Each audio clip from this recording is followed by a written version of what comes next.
Hey, what if you could build an API that could handle a massive traffic spike? I'm talking Super Bowl level. And then, just moments later, scale all the way down to zero, costing you next to nothing. And what if you could do all that without ever having to think about a single server? Well, that's not science fiction. That's the promise of serverless on Google Cloud. And today, we're going to walk through exactly how to architect it.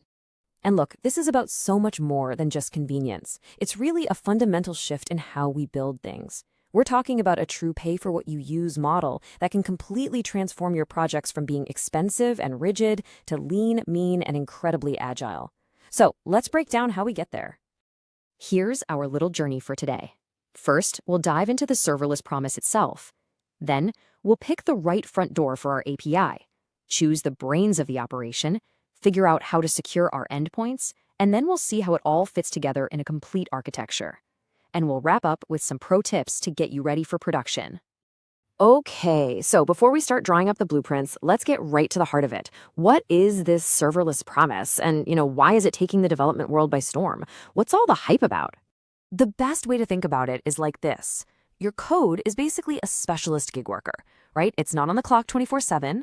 When a job comes in, which is an API request, Google Cloud instantly hires it, gives it a temporary workspace, which is one of these ephemeral containers, and your code gets the job done. The second it's finished, it clocks out. You're not paying for idle time, you're not paying for it to just sit around, you're only paying for pure, productive work. It means you can just focus on writing amazing code. And these benefits you see here, they aren't just buzzwords.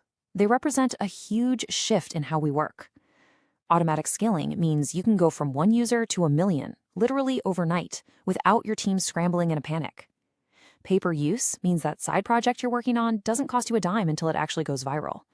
And reduced operational overhead, well, that's the big one. It's about getting back all those hours used to spend patching servers and rebooting things, and instead pouring all that energy directly into building better features. And that, right there, is how you get to market faster. Okay, time to put on our architect's hats. The very first piece of our puzzle is the front door. How are we going to let all the good requests in while managing traffic and keeping everything secure? This is a really crucial first decision. So we're at our first major fork in the road. On the left, you've got API Gateway. Think of this like a friendly, all-in-one concierge for your API. It handles the basics like authentication, monitoring, all that stuff beautifully. And it's incredibly simple to set up. On the right, you've got the HTTP load balancer. This is your industrial strength high-performance option. You pick this when you're building planet-scale applications where you need really fine-grained control and top-tier performance, all behind a single global IP address. So let's actually follow a single request on its journey. It starts with a user, right? It zips across the internet and hits our front door. That's either the gateway or the load balancer. That front door then acts like a super smart traffic director, instantly routing that request to the exact piece of code that knows how to handle it. It's fast and it's efficient.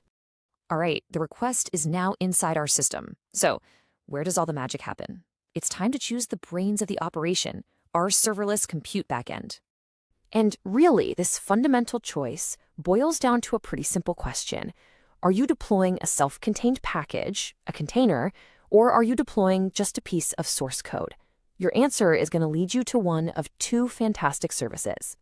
And here are our two main contenders, Cloud Run and Cloud Functions. The difference is simple, but it's also profound. Cloud Run is all about flexibility. You bring your own container. That means any language, any library, any binary. If you can stick it in a container, you can run it. This is your go-to for full web applications or existing services. Cloud Functions, on the other hand, is all about speed and simplicity. You just upload your source code. It's absolutely perfect for small, focused, event-driven tasks. Let's break this down just a bit more. Take a look at that concurrency row. This is a huge deal. A single Cloud Run instance can handle many requests all at the same time, which can be incredibly cost-effective. Cloud Functions, by contrast, is strictly one request per instance. Then you have startup time. Because Cloud Functions is just loading your code, it's often much faster to start up, and that's a key thing to think about for any latency-sensitive APIs.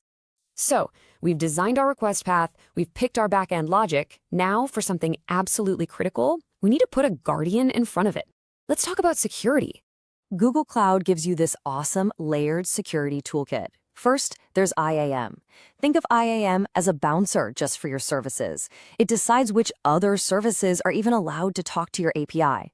Now, for actual human users, you'll use standards like OIDC and JWTs. These are basically digital ID cards to prove who they are. And then there's the gold standard, Identity Aware Proxy, or IAP. This thing wraps your entire application in Google's powerful identity service, making your internal app as secure as Gmail, but without the hassle of a VPN. Okay, we've talked about all the individual components, all the different pieces. Now let's zoom out and see what a complete architecture actually looks like when we tie it all together. Let's make this real with a classic example, a super simple to-do list app. The user's phone is the client.